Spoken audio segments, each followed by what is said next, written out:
GMGP, good morning, good people. Y'all could have been anywhere in the world, but y'all decided to wake up with us. You're sick. You're sick in the head. There's a lot of fantasy football shows out there, but I promise y'all, they not like us. Brock Bowers, you looked a little quicker than fast. What does that even mean? Redraft, dynasty, best ball, high stakes, we got you covered. And that's MVS and Justin Watson with some of the dopest tools designed to help you cancel out the noise and dominate your leagues. If there's a white wide receiver named Antoine, sign me up. Maybe it's cultural. I don't know. In season or off season, rain, sleet, hail, and snow, comma, semicolon, period, next sentence, to bring you the most actionable and entertaining content on YouTube. You don't go buy the dip on the Titanic. Quarterback that you love, D-Bro. One of the best values in fantasy football. Prop bets with my man Jrich. Is that yes! Let's go! So wipe the crust out of your eye, get you a cup of coffee. It's time to wake y'all asses up. We're Ray and Jay in the morning. My God. How good is Dude, he? How good is G-M-G damn P. It is Monday, February 10th, 2025, the 2024 NFL season. It's a wrap. Congratulations, Jrich, to them Eagle fly Philadelphia Eagles, the 2024 Super Bowl champions after a 40-22 ass clapping of the Kansas City Chiefs. I appreciate each and every eye, each and every damn ear in the building. Who we got? Ricardo in the building. What's going down with you, Ricardo? Ricardo's in the building. What is this white screen? Ricardo in the building. We got Jimbo in the building. All kinds of people. Jrich, how you doing this morning, baby? What's going down? I'm good, man. I'm good. You know, considering it was not what I expected to happen, it was pretty good. It was a good night. Could have been a better game, but excited to be here, man. I see you bumping the music, right? I'm feeling. As you're about to start, I was about to drop the regular music, and I wasn't sure if you were on it, but here we are. Let's get it. I'm feeling good, man. We're gonna have a damn good show today. We're gonna talk all things Eagles, all things Chiefs, all things Kendrick Lamar, Josh Allen, 2025 NFL Draft. We got a lot to do today. This is going to be a fun show, Jay. But we got to shout out everything that we have going on as we usher ourselves into this 2025 draft cycle.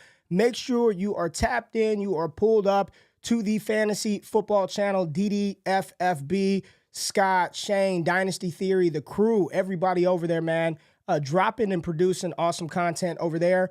And Jay, they had some stuff that dropped over this past weekend as well. So I want to pull this up.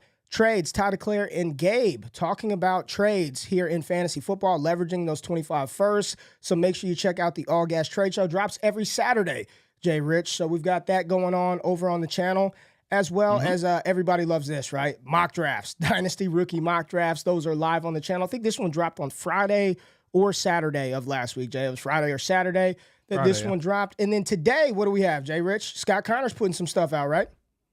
Yeah, so Scott, for anyone who missed it, 2 weeks ago, did his running back efficiency podcast talking about every running back in 2024, who was efficient, who wasn't. He came up with 5 dynasty buys that he dropped last week, and this week just dropped just now on DDFFB, so go over there and subscribe. His 5 running back sells. And for anyone who's listening to the audio, Jonathan Taylor, Ray, on the thumbnail as a dynasty sell. Not very efficient in 2024. Scott Connor seems to be getting out of some of those Jonathan Taylor shares. And for the other 4, go and check out the video live on DDFFB right now.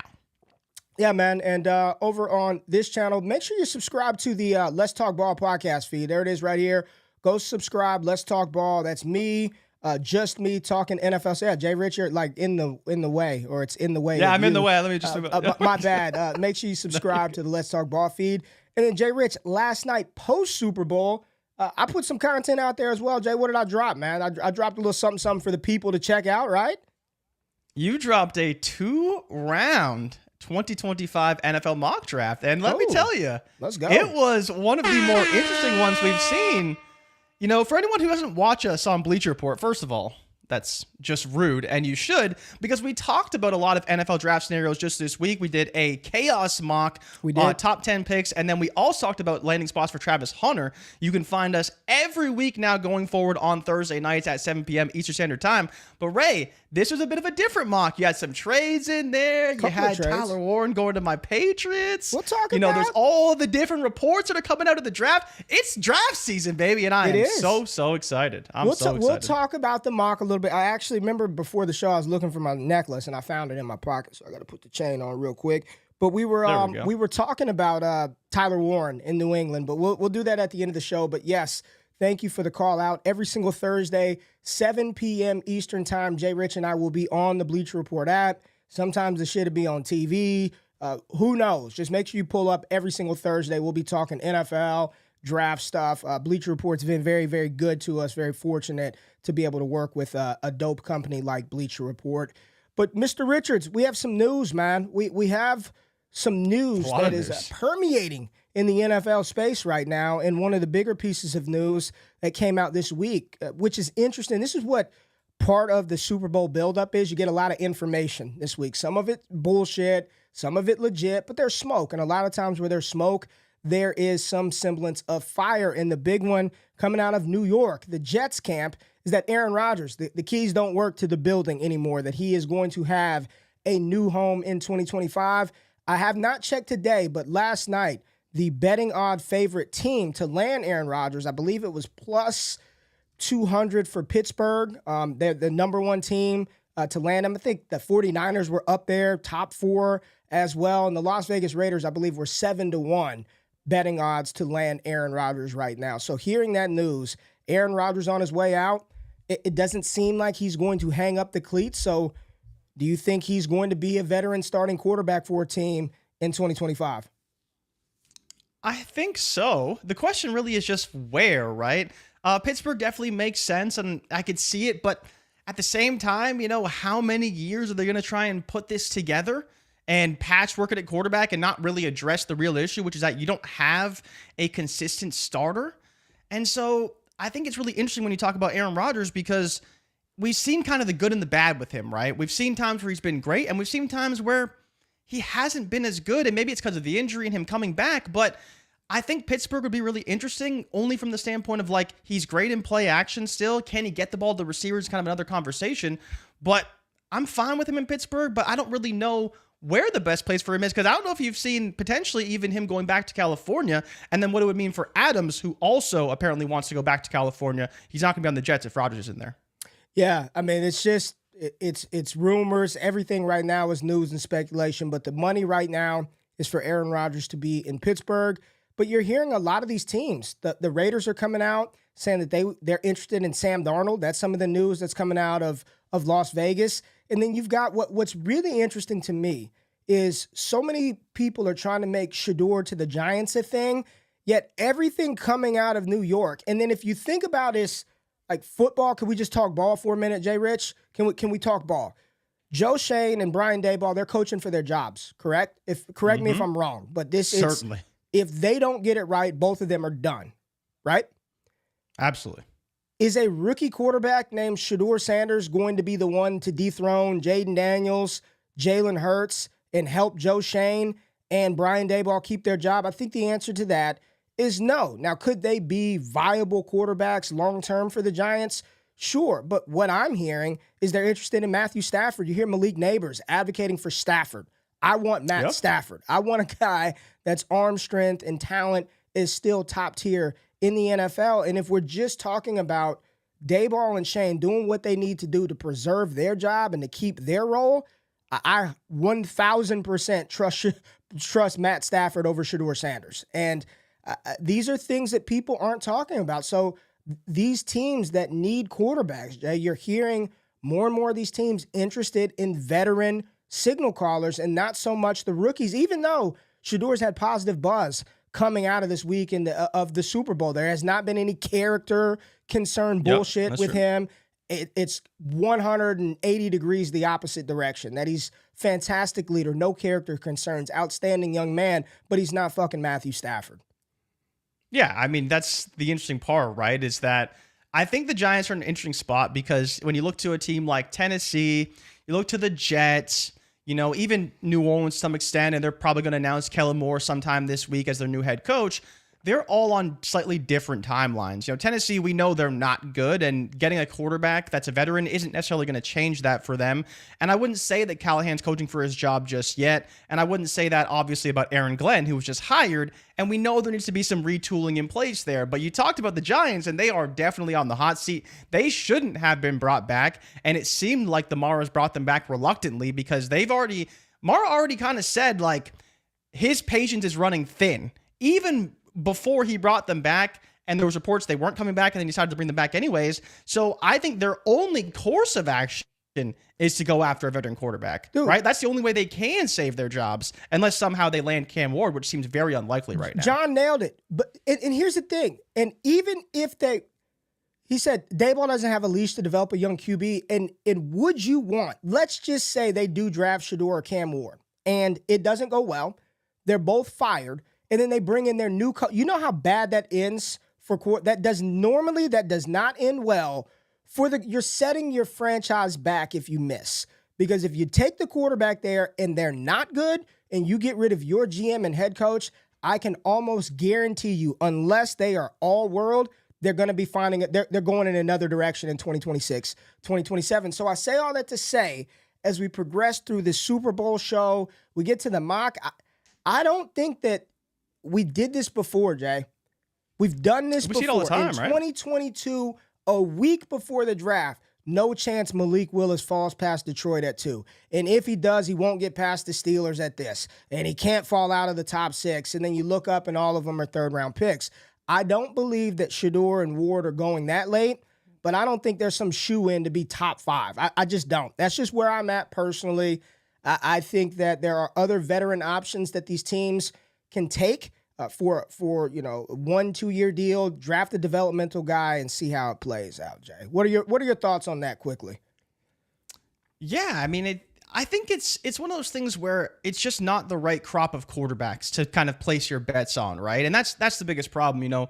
If there was a quarterback, it would be Ward for me, and I was just pulling up his number 1 overall pick odds, and especially after what happened with the Titans, where there's talk of them maybe trading the number 1 overall pick and that being a possibility, which hasn't been discussed before. He's now plus 100 on DK. I've seen him as low as, minus 200 when he was like the odds-on favorite, but then he moved to about plus 150 kind of leading up to this week, but maybe with the potential trade of the number 1 overall pick, that could lead a team like the Giants or anybody really to potentially trade up to number 1 and get a Cam Ward. But a player that is number 1 right now, right? Oh, boy. At least according to the AP. Let's talk about Josh Allen, the NFL MVP, narrowly beats Lamar Jackson. And there was a lot of discourse last week about Lamar Jackson, his stats, versus Josh Allen and his stats. And so where do you stand on the Lamar versus Allen debate? That seemed like it was over after he was first to take the attention off of the Josh Allen Lamar Jackson controversy was Kendrick Lamar's halftime show. So let's pull this back up because I don't get it. This is the first time in recent. I'll just say this: Josh Allen, incredible quarterback, deserving to be in MVP conversation, in my opinion, Jrich. Yeah. But I think this award was total and complete bullshit. I think it was total and complete bullshit, and I'm sorry to say it that way, but you mean to tell me that of all the years, for 11 straight years, the QB who was named first team All-Pro has been named NFL MVP, and this year, we want to put all these qualifiers into, well, he did it with less talent, and, his team that he had coming in, he didn't have a Derrick Henry on his roster. We want to make all these qualifiers. Did Marshall Faulk not have damn near 3,000 total yards when Kurt Warner won NFL MVP? Like, what are we doing? What Lamar did this season, 4,000 passing yards, completion percentage ahead of Josh Allen, more yards, more rushing yards, head-to-head battle. He won, and he was voted first team All-Pro. This was a sham MVP. Josh Allen should be ashamed. Bills Mafia fans should be ashamed. There is no way, no world, in the people that are trying to explain away why they voted Lamar Jackson first team All-Pro, but we'll give the MVP to Josh Allen, they should be a damn shame to themselves too. Jrich, this is bullshit, man. I love Josh Allen. He did not deserve, nor should he be, NFL MVP this year. Complete sham. But that's not how the MVP works, though. And I think that's the problem. Now it works differently. Okay, well, explain to me how it works now. Now it's different. Now it's different here this year. So explain to me, since I don't know how it works. I'm not saying that you don't know how it works, but we know that this is something that happens. Voter fatigue is a real thing. It hasn't happened, though. It has not happened. Okay, so Lamar's MVP season last year wasn't a very good statistical season, but he won MVP because his team was really good. I'm talking about this has not happened before. Well, okay, but you're just referencing the fact that he wasn't first team All-Pro, but he won the MVP. But you just came on and said he is still an MVP caliber player. He had an MVP season. He just wasn't better than Lamar. The voters split the vote. Some people gave him Offensive Player of the Year in Lamar Jackson. Instead of Saquon Barkley, gave Josh Allen the MVP. It was just a split vote. It is what it is, right? Like, there's plenty of years where I thought Josh Allen was going to win the MVP, and he didn't, right? And this year, maybe people thought Lamar was more deserving. Allen won the MVP. It is what it is. I don't vote. I don't control who the voters vote for. I don't control why they vote them. But to say that Josh Allen doesn't deserve the MVP, I think is a little unfair. Lamar did have a better statistical season, though. He had a better statistical season. But he had Josh Allen still had an MVP season. It's unfair to say that what?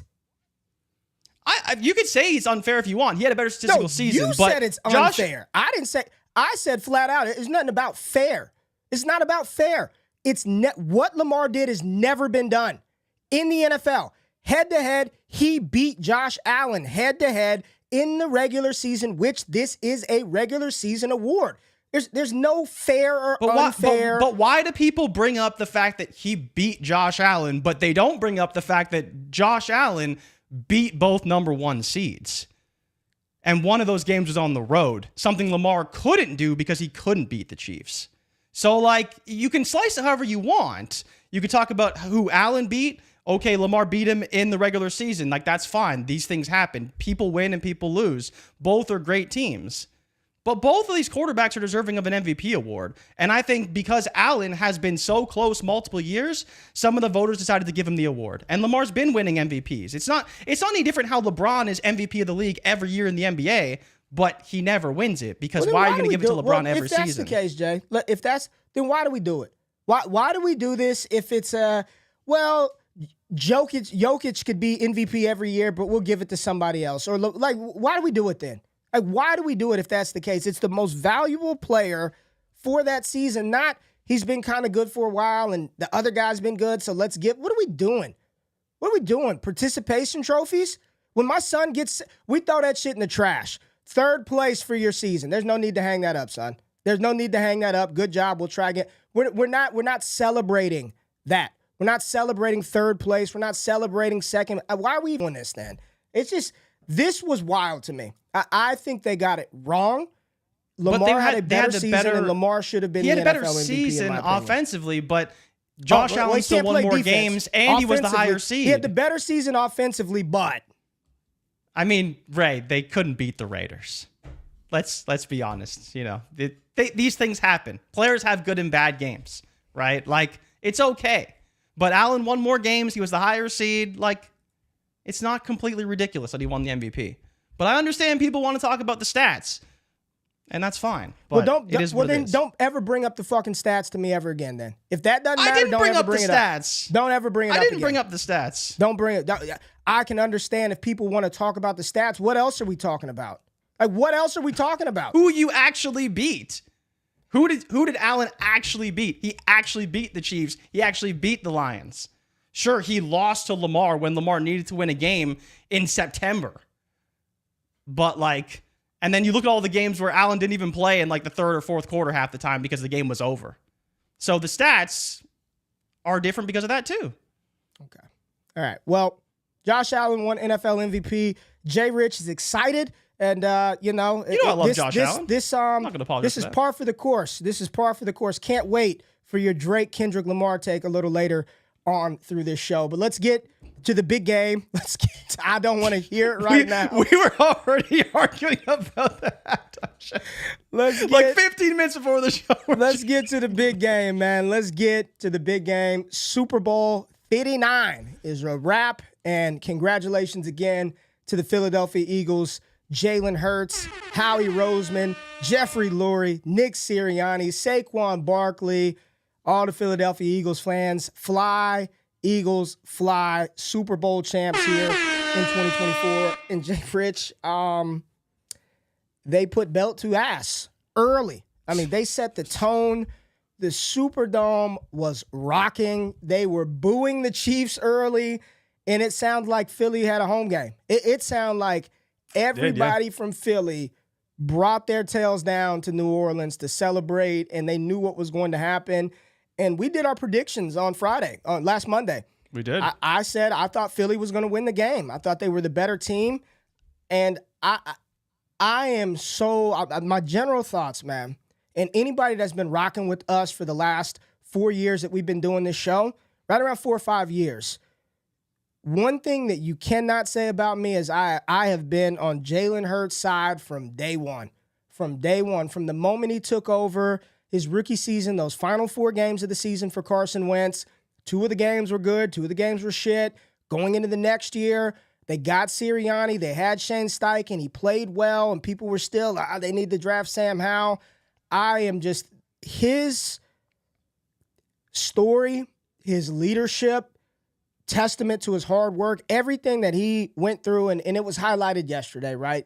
Alabama, Tua, getting benched, staying for another season, having to step in the SEC title game. They don't make it back to another national championship without Jalen Hurts versus Georgia in that game, to be drafted in the second round. We were just in Mobile for the Senior Bowl. Jim Nagy posted this morning a video clip with people interviewing him at the Senior Bowl 5 years ago, Jay. 5 years ago, asking, are you going to work out at other positions? Are you going to work out at receiver? Are you going to work out at running back?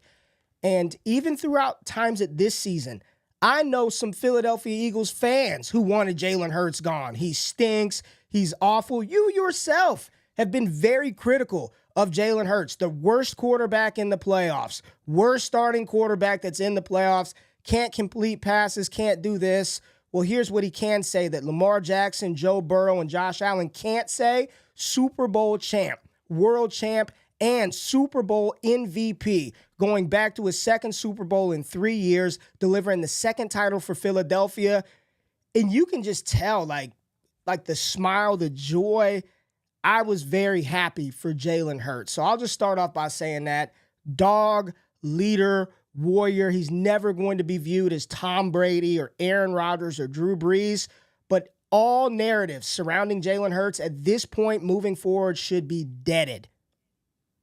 Yeah, I mean, you kind of hit the main point in that everything that they hold against Lamar Jackson and Joe Burrow and Jalen Hurts up to this point was that, okay, he can play good in the regular season. He can win a few playoff games, but he can't win the big one. He can't win that big game. He's not a quarterback that can go out and lead his team to a Super Bowl. And that's exactly what he did, right? And at this point, Ray, I mean, it's hard to imagine there's too many quarterbacks better than Jalen Hurts in terms of what they'd bring in from a resume perspective.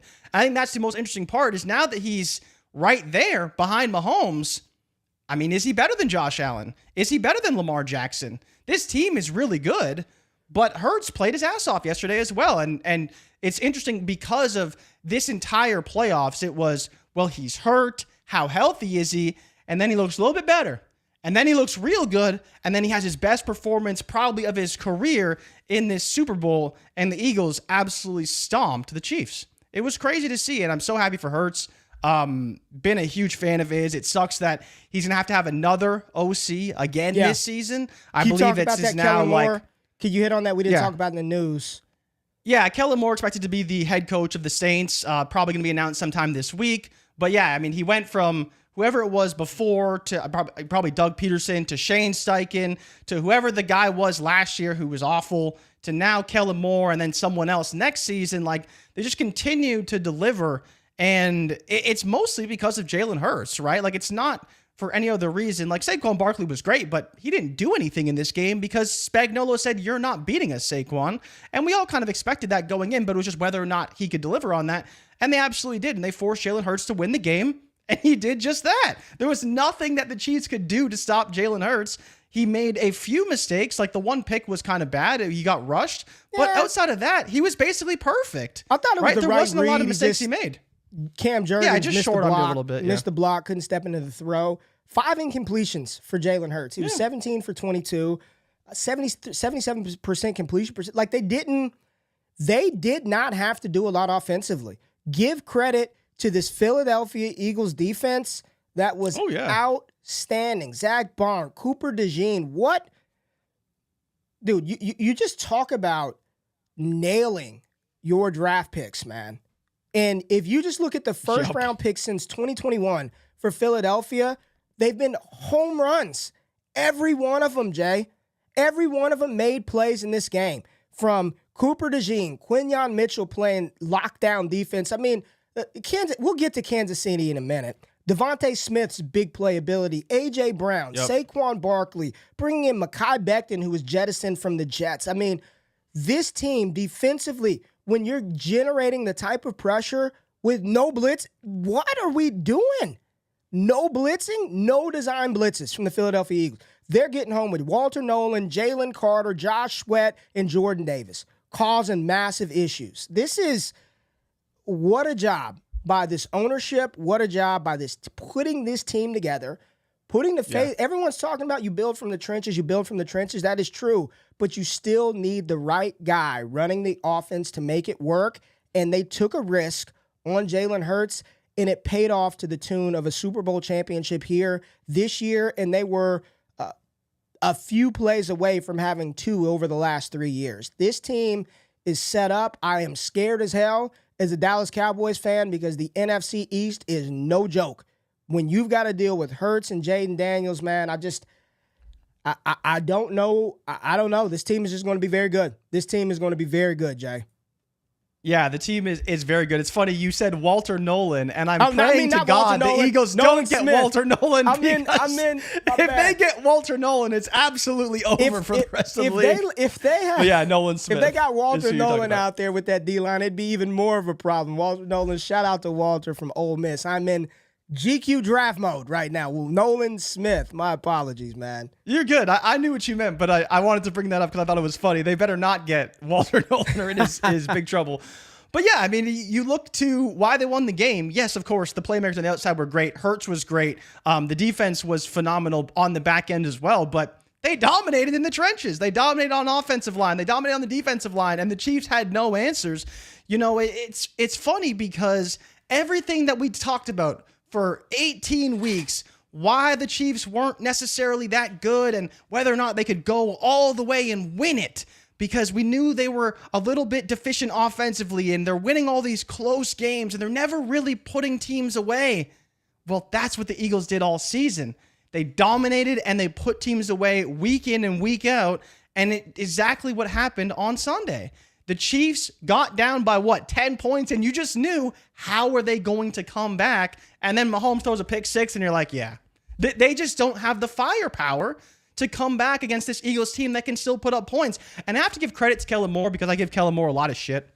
I always talk about how it seems like there's times where he doesn't make the right play, doesn't make the right calls for his team. And I thought he was just about perfect. Pretty much every call he made, I agreed with. I liked a lot of what he did. He stuck to the run, even though it wasn't really working, and he still threw some shots when he didn't necessarily have to, and they paid off. And I think for that reason, he did not take his foot off the gas in this game, and he went out and won it with the offense, while Vic Fangio and that defense still put foot in ass on the other side. And I thought you look to why they won the Super Bowl in some respects, is because Vic Fangio is one of the best defensive coaches in the league. Like, you talked about Vic being a key. You have to have the personnel, and you have to have the right players at the right time. But when you have a coach that has that familiarity with Mahomes, I believe he was 0-8 against Mahomes going in, but all that experience of playing against Reed and Mahomes, that stuff matters. And it's the reason why them picking him up from Miami after he left last season was huge, because their defense was terrible. they brought in a great DC, and it paid off for them in a massive way. Massive way. Well, we're giving all this praise to the defensive coordinator, to the offensive coordinator. How about we give some praise to the damn head coach, Nick Sirianni, who people were ready to boot off the team at the start of the season. Not the right guy to lead this team. Immature, doesn't conduct themselves the way a head coach should conduct himself. Super Bowl champ. Like Nick Sirianni's ability to navigate all those changes you alluded to. Defensive coordinator, Shane Steichen to Thomas Brown to Kellen Moore, to A.J. Brown, the egos, right? There are egos, and that's not a bad thing. A.J. Brown should have an ego. He's one of the best receivers in the game. He should want the ball. You bring in a Saquon Barkley who, he got the ball 25 damn times last night. I love what Kellen Moore did. But for Nick Sirianni to keep this thing together, despite the turbulence and the trials that Philly went through this year when the offense looked stagnant, when Hurts was banged up, when things weren't working well, and it was all Saquon Barkley, let's give Nick Sirianni, the head coach, some credit for what a turnaround and competitive program they are putting out on the field every single year since he's taken over as head coach. Yeah, no, Sirianni's done a fantastic job, and that's where it's funny because he's the only consistent piece. It's him and Jalen Hurts, right? Like, they're the ones that have kind of been here through all of this. And for people who forget, like, Nick Sirianni is an offensive line guy. Like, that's what he does. He was hired from the Colts when he was the offensive line coach in Indy, and he brought all of that experience to this big offensive line, and they dominated the entire season, and that is credit to him. And he's done a great job managing all the egos, the team, and all the players, but it's that mix of head coach and GM with Howie Roseman that has made them so successful. And Sirianni absolutely deserves a ton of credit for what he's done. But especially in the trenches, like, that is really what his specialty is. And it shows on the field, whether you believe it's Fangio, Sirianni, or more. He obviously has a massive piece in all of this for sure and deserves a ton of credit. Hey, yo, P-Town 13, instead of calling names in the chat, why don't you come with an original take? Like, you're talking about the Lamar Allen conversation. Come with some facts. Like, bring something to the table besides just talking shit in the chat. If you feel differently that Allen should have won it, I would love to see your opinion outside of just saying stupid shit in the chat. So just wanted to address that really quick. And I'm with Ricardo. It's not a matter of fact if I like or dislike Nick Sirianni. Give him his respect for holding this thing together and winning a Super Bowl. He's putting his players in the right position. He's doing the right things to motivate them at the right time, and he just feels like the perfect Philly guy to continue to lead this team. So while we're praising Vic Fangio, we're praising Kellen Moore, let's give the head coach, the one that people wanted to get out of the building, let's give him some credit as well. Yeah, no, absolutely. That's where it's just crazy to me that everything that Philly's been through over the past, 3 to 4 seasons with so much coaching turnover. And it's honestly, Ray, the reason why I think that we do have some concerns about a team like the Detroit Lions, right? As much as we know that it can be done, and Sirianni is proof of that you can weather the storm when it comes to losing coordinators and coaches, it's not something that is easily done either, and you have to have the right players, right personnel, and the right demeanor to carry all of that on your shoulders and still move forward. I believe he's like 4 straight or 3 straight 10-win seasons. He's like one of the winningest coaches in the last 3 to 4 years since he became a head coach. Like, all of that is a credit to him being great along with the team being great. It's not just that he has a great team and he inherited a great team, because he had to make sure the quarterback was right, and he absolutely got that right. And I listen to a lot of former NFL players, a lot of former NFL coaches. Everyone's doing media at the Super Bowl, and what I heard almost universally from everyone that knows ball and plays the game is that Nick Sirianni would be outcoached by Andy Reid, that there's no way Andy Reid and Steve Spagnuolo, who have been to 8 straight Super Bowls or whatever it is, that they're not going to AFC championships, that they're not going to have their team ready to play, that the coaching edge was all on the side of the Kansas City Chiefs. And I did not see that. I saw a team in Philadelphia who walked into the Superdome, walked into the stadium and said that we are the dominant team. We're going to set the tone. We're going to be physical from the jump. And they had a plan for everything Kansas City tried to execute. Anything they tried to throw at them, and they did it with four damn down defensive linemen, which is absolutely unreal when you see how much Spagnuolo and Kansas City were trying to blitz and pressure Jalen Hurts. So, big dub for Philadelphia. This is going to be a tough division to win moving forward with Hurts and Jaden Daniels sitting at the top. Any final thoughts before we go to break? And then we're definitely going to talk about the Kansas City Chiefs.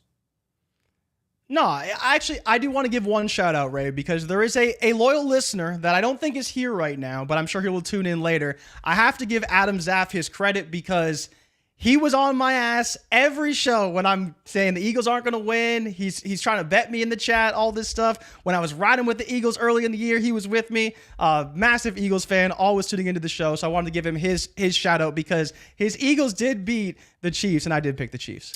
All right, Jay, let's go on a little break. We'll come back, and we'll talk about the Kansas City Chiefs and one of your favorite artists of all time, Kendrick Lamar.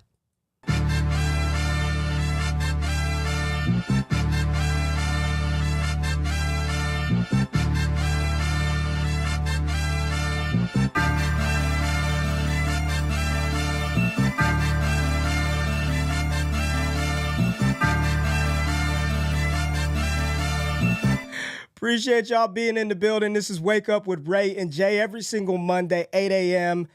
Central Time, 9 a.m. Eastern Standard Time. We are here talking all things Super Bowl, all things 2025 NFL rookie draft-wise later on in the show.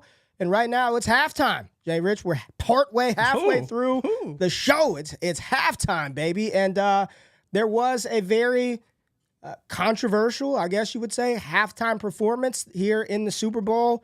One K-Dot, Kendrick Lamar was the Super Bowl halftime entertainment, and he performed majority of the songs off of his not one, not two, not three, not four, but 5-time Grammy winning album GNX, which I'm just going to be very honest with you. I don't give a shit what Tom Smith thinks about the halftime performance. I don't, because Tom Smith didn't listen to 4 songs off of GNX. 90% of the people bitching about Kendrick Lamar don't know what GNX is. They didn't listen to the album. So for those of you who don't indulge in rap music, who don't like Kendrick Lamar, nor listen to GNX, I don't want to hear your opinion on the Super Bowl halftime show. When my 5-year-old and 7-year-old are upstairs in the movie room with me watching that 120-inch Epson screen and they're jamming to Peekaboo, when my 5-year-old has turned the TV off, when my 7-year-old is singing A minor, I'm loving it. We're loving it. I had Gene and Ike from Off the Line over. They came over to enjoy the Super Bowl. We enjoyed ourselves thoroughly. So what I want to do is hear from a sad, crying Drake fan who lives in Canada why this was the worst halftime show ever. Jrich, you know what halftime shows fucking blow? You too. I don't know. I don't want to hear none of that shit. I don't know how it gets on my iPhone every year. I'm not trying to hear Aerosmith. I don't want to hear The Who. I don't want to hear no Foo Fighters. I'm good on all of it. So I was perfectly fine and content with the beauties and the joys of the masterpiece of the GNX album. I thought Kendrick was dope. I don't give a flying fuck about Jack Settleman talking about how boring it was. I don't go to him for rap advice. I don't go to him for cultural experience.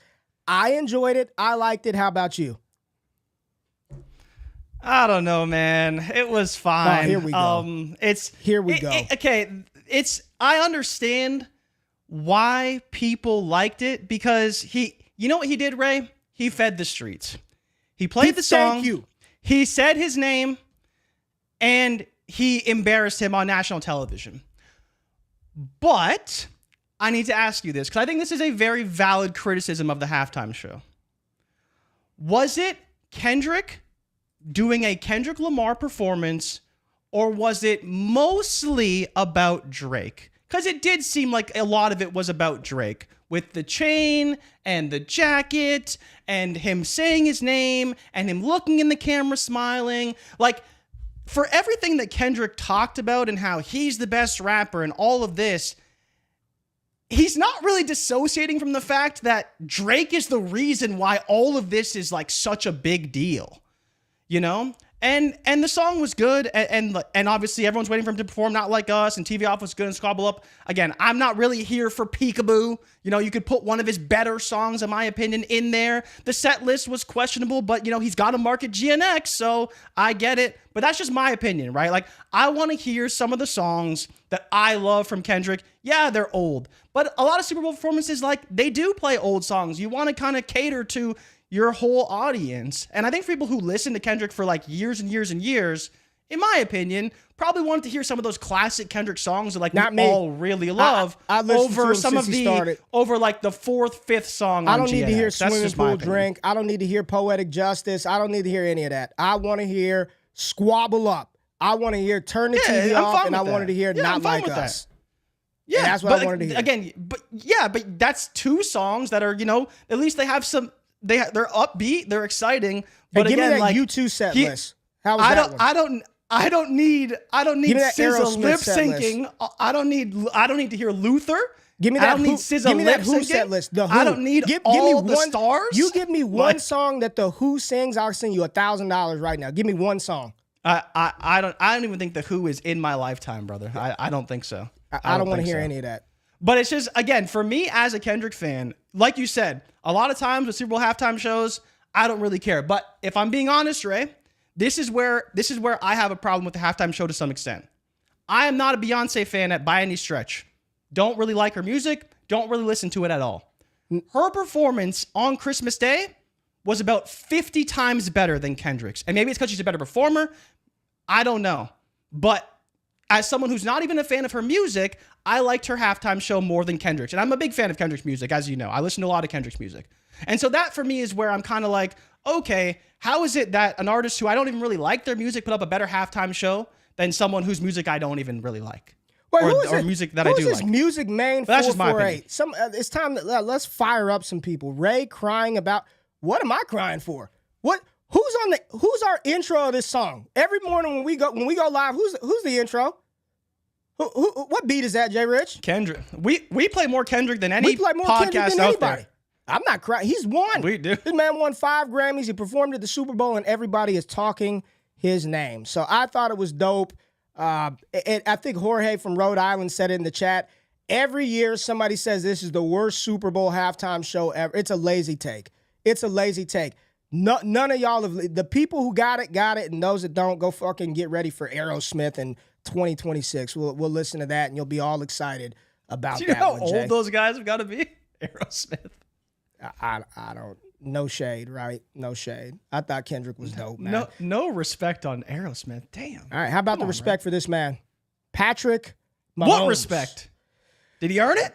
There's another side. There's another side to the Super Bowl ledger, Jrich. As high as the Eagles are flying right now, as drunk and excited as they are, the Kansas City Chiefs woke up this morning as losers. They did not fulfill their quest at a three-peat. They did not win. Mahomes, his mythical magic power, was not able to overcome the difficulties of this offense. Watching this team, it felt like a team that, I mean, God, man, it would have been nice to see Buffalo or Baltimore in this spot, in this game.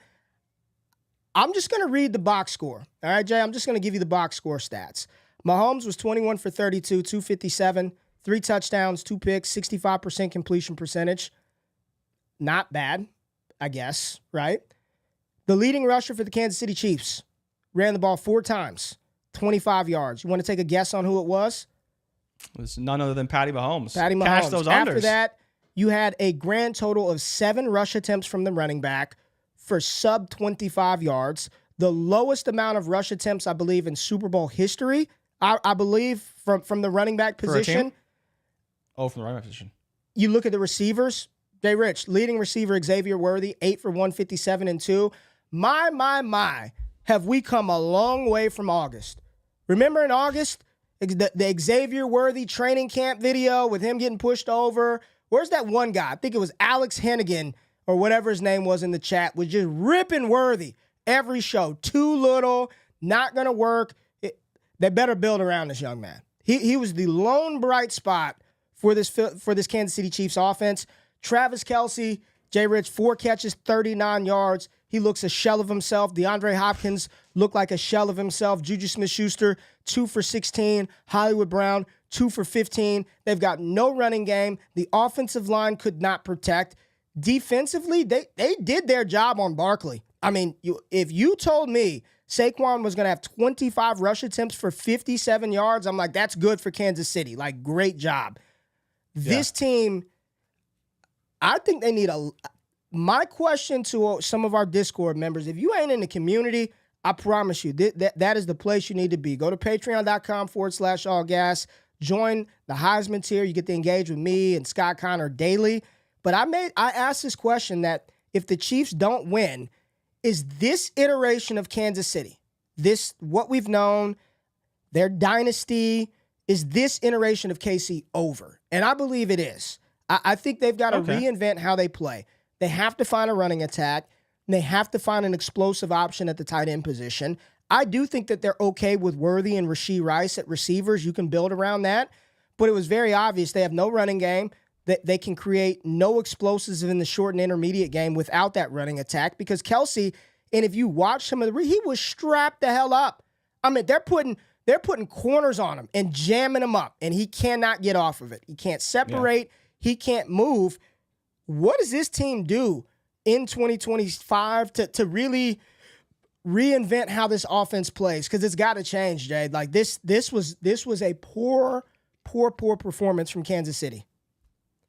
Yeah, I mean, it's tough because this is a team that's been dominant for so many years. And even in the season, they were dominant, right? Like, it's natural to say, like, how do you reinvent what you do well and how do you improve? Because they do need to improve and they do need to kind of change the way they do things. But I don't know how much we need to overreact because part of it, too, and like you kind of laid out, if they don't have Kelce in there, maybe it actually does make them a little bit more dynamic because you're not having this dude that can't really do a lot. Like when we talked about the Bills game on BR and I talked about how I thought that Kelce was going to get strapped up, Vic Fangio did the exact same thing. Like he literally watched the Bills game and said, oh yeah, Kelce, no problem. We'll just put a safety on him. And he can't get away because he's too slow. He's too old. And so now you're a Chiefs team that needs more dynamic playmakers, and they have them on the roster. They got Rashee Rice, they got Worthy, and we know that Rice will be back next season, but they still got to add more, and I think you kind of laid it out. It's the running game. They have to figure out the offensive line, which they've been trying to figure out for a few years now, and it's been a lot of patchwork. They've been trading, moving guys around, trying to make it work, and this year especially, it was really, really poor. But going forward, they have to address the running game because that's what makes the Chiefs so great. And it's crazy because, Ray, I don't know if you remember the first play of the game from the Chiefs, but it was probably one of the nastiest RPOs I've seen in recent memory. And I thought that Andy Reid was going to come out and cook the Eagles defense. And I'm like, okay, Andy, if this is what you run on the first play, what are you running on play 30? Right. Like orbit motion to Worthy, doesn't even look that way. Boom, no look slant to Juju. I'm like, okay, Andy's in his bag. But if you take away that threat of the running game, why are the linebackers biting up on that fake, right? They're not. And I think that's the problem. You have to have a dynamic rusher. And if you don't have that, the Chiefs team is going to continue to struggle offensively because they're not a drop back and pass type of team. They have to have more balance. It's what makes the Eagles so good. As much as Saquon Barkley was completely stifled from moment 1 to moment 60, didn't matter if the Chiefs were down 35 points or 20 points, he still was not allowed to run the ball. But they had the playmakers on the outside, and they called the right plays to win the game. They had that balance, and they took full advantage of a team selling out to stop the run. Yeah, the more I talk with people in the draft space, and I think a lot of people have noticed sort of a shift in my content, and it's been really cool being able to engage with more of the NFL draft community, getting some connections in the scouting world and in the space. We look at these first-round picks as kind of equal, like every first-round pick is a stud, and the reality is it's kind of like the NBA lottery, Jay. It's like those first 15 picks are the ones, the blue-chip prospects, the sort of can't-miss, in quote, depending on the year, right? Guys, right, that are going to be in the top 10, top 15. But after that, it's truly, you're drafting for need, positional value, what player fits your offense the most. I've given Kansas City in mocks multiple players, tackles, defensive linemen. In my most recent mock, I gave them a tight end. I recorded it pre-Superbowl, and it was very obvious that they need some explosiveness and some juice, and I had them taking Elijah Arroyo, the tight end out of Miami, at pick 32.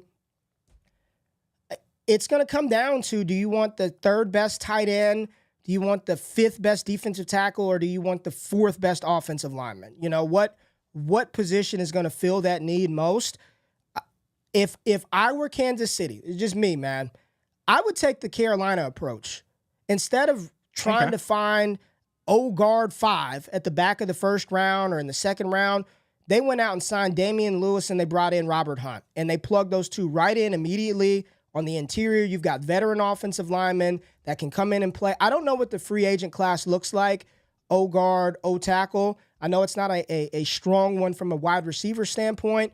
But if I'm Kansas City, I'm looking to, and they did invest in offensive front last year. I think they took a kid out of BYU early, but I'm trying to find a veteran that could come in and play right away to help me reset this and take a shot on a guy in the 3rd or 4th round. But they need explosives. I'm looking at their receiving core. They've got nobody outside of X. Hopkins, I don't know what he was doing out there, tripping over his feet. Kelce can't get the job done. I don't believe that Noah Gray's a starting level tight end. And we still have the uncertainty surrounding Rashee Rice's legal troubles from the accident here in Dallas. So looking at Kansas City, it feels like they need quite a bit, but they still have a really good team. But offensive line is a problem. Creating explosives both in the run game and in their short and immediate game with their intermediate pass catchers, I think are positions of need for the Chiefs. But what I don't want to do, here's what I think. I don't want to poo-poo on Patrick Mahomes too much, man, because we do this a lot and we don't appreciate the greatness. He's still one of the best quarterbacks that we've ever seen play this game. But he was bested. Like the team was flawed to a degree, and a lot of people were like they were barely escaping losses all season long.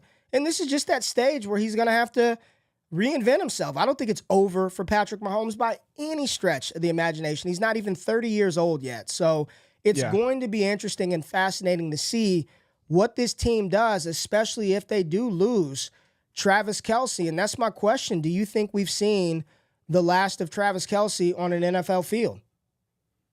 I think it's very possible. But the fact that they lost probably greatens the chance that he comes back, right? Let's be honest. If they won, it seemed like, and there was a lot of reports that he was probably done. With the loss, maybe he wants to come back and try and win it to go out with the win. But, I mean, he's going to be 36. They're not going to cut him, but they could cut him and save like $17 million, which, again, would greatly help the team. You talked about the tackles. They're paying Jawan Taylor $28 million next year, and he's been awful. He's terrible when it comes to penalties. He gets a ton of false starts, and he hasn't been overly effective. And I think, you talked about the Carolina Panthers.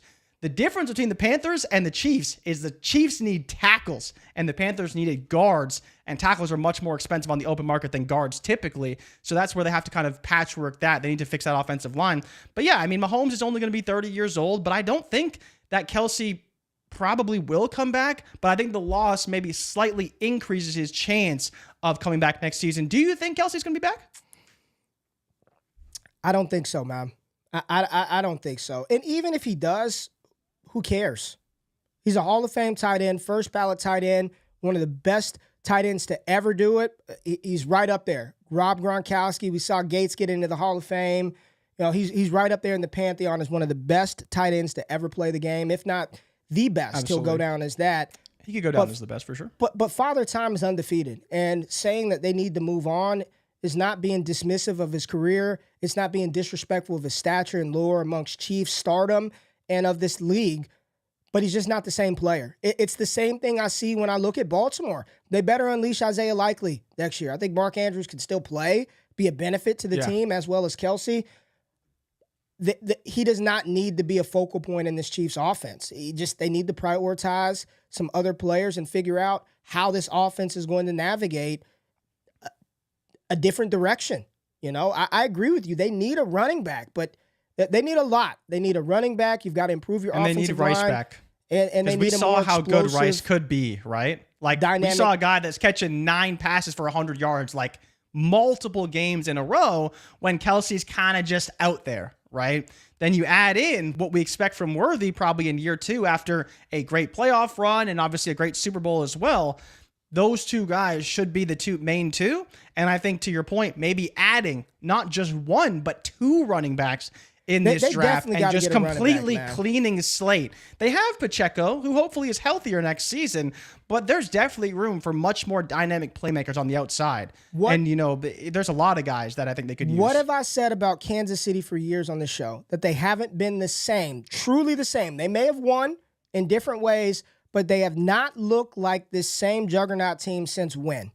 Since they had who? Since Kareem Hunt's rookie season, when he ran for like 1,300 yards. Like they need that running back. That they ran the ball 7 times, Jay. 7. Not in the first quarter, not in the first half, not down the stretch when they were playing comeback. The entire game, their running backs touched the ball 7 times. That's a lack of personnel. That's a lack of trust. It's just Mahomes, put the team on your back and pray to God that you can hit Worthy deep or Hollywood opens up or you can find Juju Smith-Schuster, and it did not happen. Philadelphia shut all that shit down. They said, you ain't doing none of that, man. In the entire postseason, they only ran the ball with the running backs 44 times. That's it. 44 times. And you got to go against a team like the Commanders that do it fairly well with a solid running game. They go against the Bills that run the heck out of the ball. The Lions run the heck out of the ball. The Ravens run the heck out of the ball.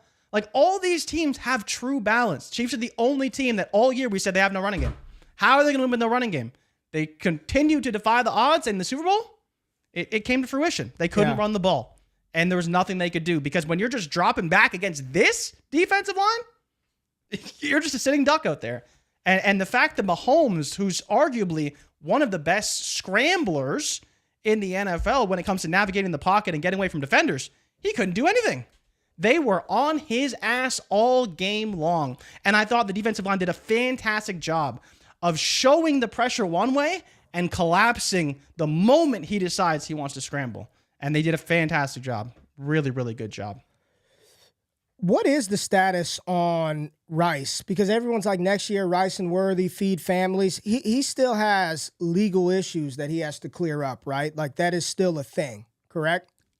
I believe so, yeah. I believe so. But it reminds me kind of like Kamara when, we thought he would be suspended. And while, again, it may still be going on. Didn't Kamara still get 4 that year? Oh, he did get suspended, but it was like the year following. He got suspended. I think he got suspended. So I don't know where it stands with Rice. I haven't looked at that, but I believe he's still going to have to. I'm sure we'll get some clarity eventually. Yeah. But from a team perspective, like if he misses 4 games, 5 games, again, it's not crazy for the Chiefs. He'll be back. He'll play. Luke asked, what would y'all's priority be for Kansas City? Offensive line, running back, or defense? It depends on who they're losing on defense, but I think it's probably offensive line. In the draft, for me, my philosophy in the draft is BPA. I think it's BPA because you could fill all the needs you have throughout the draft through a litany of picks. You know how many times you look up and this player's a starting lineman and they got him in the 5th round or the 4th round and they developed them. I think it's best player available. I would prefer to build O-line. If I'm not getting one of the elite guys in this class, you've got Armand Membu out of Missouri. You've got Will Campbell, who a lot of people think are going to kick in to guard. Kelvin Banks out of Texas, who's not going to last until 31. When you get down to where Kansas City realistically is going to be picking, it's going to be Marcus Imbo. It's going to be Josh Connerly out of Oregon, Jonas Savina out of Arizona, or the likes of Caleb Johnson, Travion Henderson, Elijah Arroyo. So again, you're Ariante Essery out of Minnesota. It's like, do I want to take Essery out of Minnesota at the back of round 1 or take the explosive playmaker? And I think that's the dilemma Kansas City will be faced with. At that spot, if they stick at 31 in the draft, I take BPA. I take best player available because they need a lot. And I think free agency is going to really influence and impact what they do in the draft. For sure. So that knowing you want to go BPA, do you think there's a world where they do take a defensive lineman? Because if you're talking about the strength of the draft, like that is, especially at the back of the first, there should be some very talented pass rushers. And with what happened in this game, right? It makes you really think and address that type of stuff. Here's the thing, though. D-line is loaded. I just did a 2-round mock. Make sure you pull up. We're at the end of the second, and players like TJ Saunders out of South Carolina, Dayon Walker out of Kentucky, Norman Lott from Tennessee, they're still on the board. These are disruptive defensive linemen. There's not a draft analyst out there, as bad as it is from maybe the QB standpoint, it is loaded defensive line. So this is where you can defer those positions towards the back of the draft if you see an explosive playmaker and say, I want Ezariah Thomas out of Florida State. Give me Elijah Arroyo. Give me Travion Henderson. And I know that I can get a Norman Lott in the second. I can get Dayon Walker, Derek Harmon, Talik Williams in the second round. It's a loaded class at the defensive front. Kansas City needs a lot. I think Kelce's gone. To answer the question, the amount of money he can make off the field, way more. He doesn't have to subject himself to getting beat up again. What else does Travis Kelce have to prove? What else does he need to prove? Multiple-time Super Bowl champ, most playoff leader in NFL history at the tight end position. I believe he's one of the league leaders in NFL history at receptions at the tight end. What else does he have to go prove? Go take new heights to another level. Go make 50 M's off the field, Travis Kelce. And what would be poetic is Jason Kelce's final game. Didn't they lose? Kelce's final season, he lost to Travis, and now Travis loses to Philly. Ironically, Travis loses to Jason's team, right? Poetic end for both of the Kelce brothers that could take their talents to new heights, literally and figuratively. So I do think he's gone, and I'm watching it, and it's just a stark reminder, Jay, of how quickly things change in the NFL. Like, it just seems like yesterday that Travis Kelce was a first-round pick in fantasy football, unstoppable force, 1,500-yard tight end, and then you look up and you're like, man, the dude catches the ball and he's Jason Witten at this point. It's catch and fall. It's catch and fall Trav, you know? Yeah, well, that's the funny thing about like you look at the most dominant tight ends in recent memory. It's Travis Kelce and Gronk, and people always forget that these two guys are the same age. They're not like years apart. Gronk isn't significantly older than Travis, but you see the way that Gronk deteriorated from all the usage, all the hits, and Travis continued to be great. But it seems like, as you mentioned, his time is now, and his time is just about up. And he's been great for so long, but it may be time that he's just like, yo, I've done it all. I've accomplished it all. I'm a Hall of Famer. Let's just go out and go do our thing in the podcast realm, because he's going to make way more money doing that than he does in the NFL anyways, and he won't be getting hit like crazy. Stanley asks, would you rather Travis Kelce or Isaiah Likely? Today? I guess I mean, Isaiah Likely. Yeah, I guess so. Jason lost to Tampa Bay. So Jason Kelce lost to the Bucs. I don't remember that. How? I don't know, but they're in the same conference. I mean, Terrell's an Eagles fan. In the same conference. No, yeah. Jason lost to the Chiefs, and then Travis lost to the Eagles. That's what I thought. The Eagles can't lose to the Bucs in the Super Bowl. That's not how that works. But maybe, listen, man. Listen, I thought we were right too. I'm just reading the chat, man. Just read the chat. And yes, Jimbo says Travis Kelce has $1 billion booty at the house, and that might be an influencing factor as to what says I'm just done doing this. Final thoughts on Kansas City and the performance. Was it a good Super Bowl? Was the Super Bowl good for you? No? Nah, it stunk. I mean, if you're an Eagles fan, it was fun. I was happy to see the boys win. They're a good team, man. They're a really good team. But in terms of the game, the game was not so good. After Big Coop just went crazy, it was kind of over at that point. You kind of knew. Home run draft picks. I mean, Cooper DeJean, incredible. Zach Bond, a one-year deal. What a bet by Howie Roseman, man. Starts at the top, dude. It starts Everyone at the matters. top. It starts at the top. Organizational change. I don't care what corporate industry you're in. It starts at the top. And when you've got alignment from your owner to your GM to the coach to the players, like this is what you get. This is why Dallas is going to be a dumpster fire for years. There's no alignment, right? Bad ownership. GM, you got the damn GM as the owner. It's I'll just say this, waking up today as I had the Micah Parsons jersey on before we started the show. I took it off. I'm very nervous being an NFC East supporter of the Dallas Cowboys, man. I should be, yeah. You wanted Dak, you got him. Now you got to sacrifice Micah. All right, I'm going to put your feet to the fire. Jalen Hurts, quarterback heading into 2025? Where would you put him? Rank the top 5 quarterbacks in the NFL today going into the 2025 season. Top 5 QBs. 5 quarterbacks. Top 5 QBs for 2025. Who are they? Mahomes, Allen, Hurts, Burrow, Lamar. I want them in order. Is that the order? Mahomes 1. That's the order. You got Mahomes 1 still. Mahomes, Allen, Hurts, Burrow, Lamar. I don't think I'm missing anybody, am I? You got Mahomes at 1. Yes. He's not on the best team, but I still think he's the best quarterback. Over Allen, over Lamar, Yeah, over Hurts. Yeah. Mahomes is the best. Mahomes is the best quarterback. Like he's a really good quarterback. You don't think he's the best quarterback? You're not even going to say he's the best quarterback? You think it's just you're not even going to go there? You don't think he's the best quarterback? I don't. Not right now. No. And that doesn't take away from his greatness, but I want Mahomes to do what he did at the end of the game. Like I don't want to hear about 2 safeties stopping Patrick Mahomes. Like I don't want to hear about a shell coverage stopping Patrick Mahomes. I don't want to hear that. He's been one of the worst, if not the worst, deep ball thrower in the NFL the past 2.5 years. Statistically, that ain't opinion. Yeah. Data-wise, he's been statistically bottom 5 across the board. And we can add some context to that as well, right? We know that he hasn't really had a guy that can go downfield either till he got Worthy, which he had Worthy this year.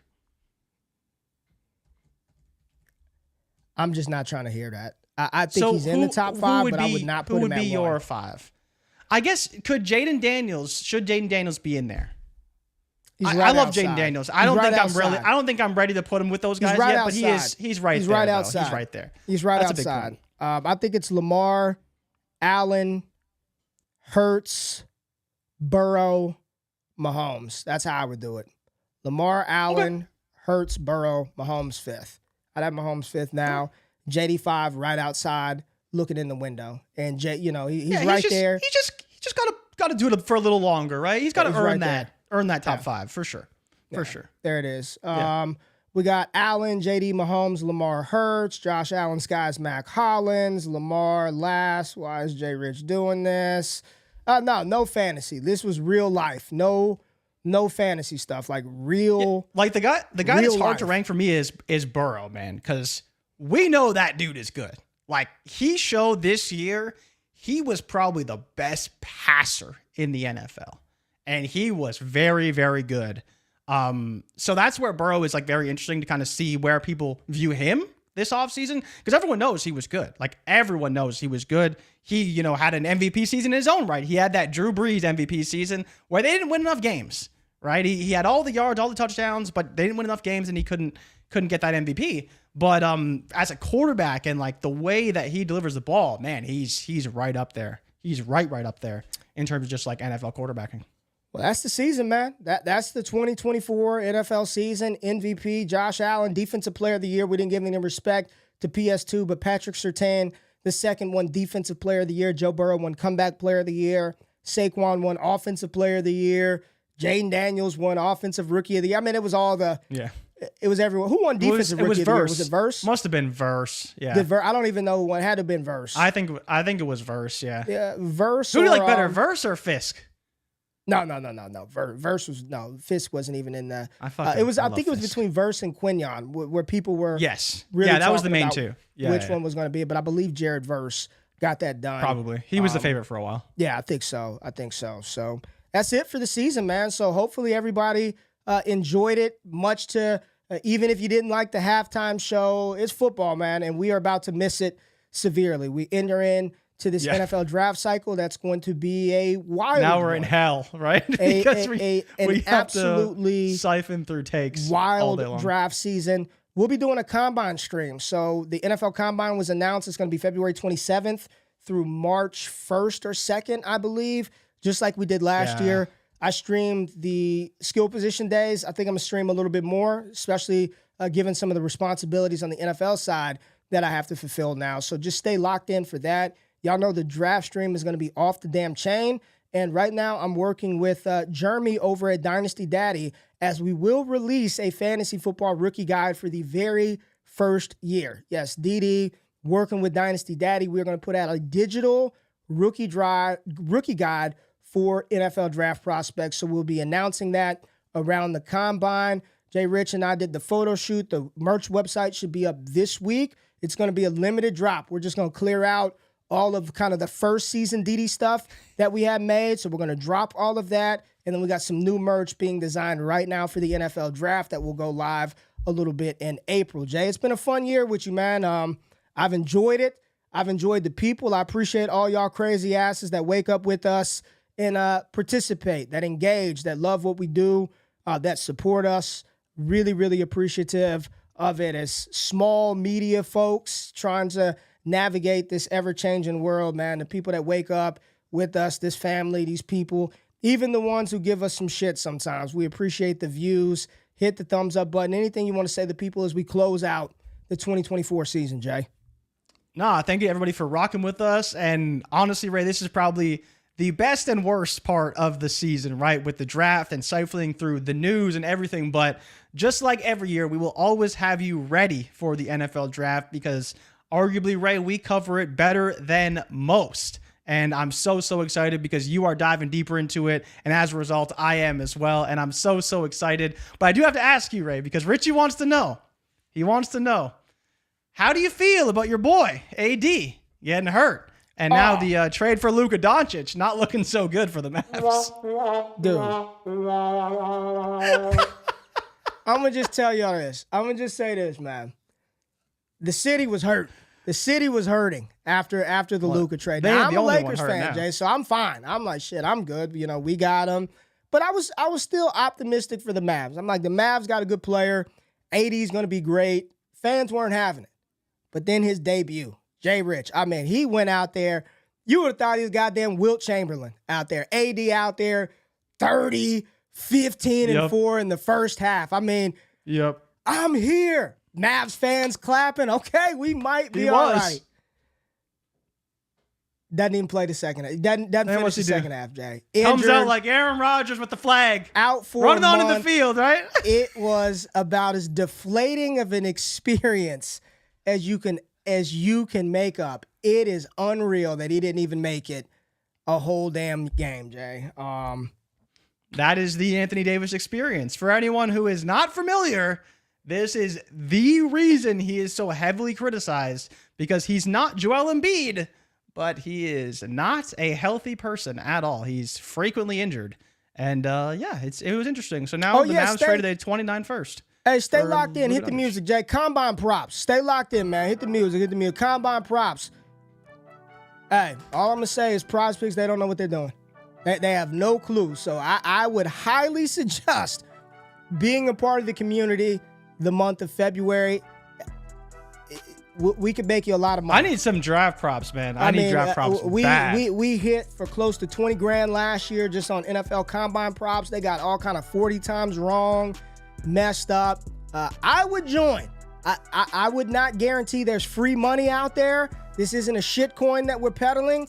It is bad lines set by people who don't watch college football. So the Combine props, I would highly doubt you being in the community, because once those drop, I am unloading the clip on those 40-yard dash times for the Combine. So appreciate everybody being in the building. Make sure you subscribe to the DDFFB feed. I'm going to be doing a mock this week with Scott Connor. We're doing a best ball mock. I don't know if it's underdog or just dynasty best ball. Dropping that. We got trade shows, Shane doing stuff, Manic and Chill, Dynasty Theory, dope content on the Fantasy channel. So go to YouTube, DDFFB, and then check out all the content right here. Mock draft, 2-round mock draft last night. Jay, I gave the Browns got Travion Henderson in the second, little Jackson Dart to the Giants. Ooh. Jackson Dart to the Giants in the second. So engage with the content, comment, like the stuff. Jay, tell the people sayonara this week. Thank you, everybody, for tuning in. Make sure you like and subscribe. And as always, tune in to Bleacher Report Thursday, 7 p.m. Eastern Standard Time. And we'll see you guys next week. We're out. Peace.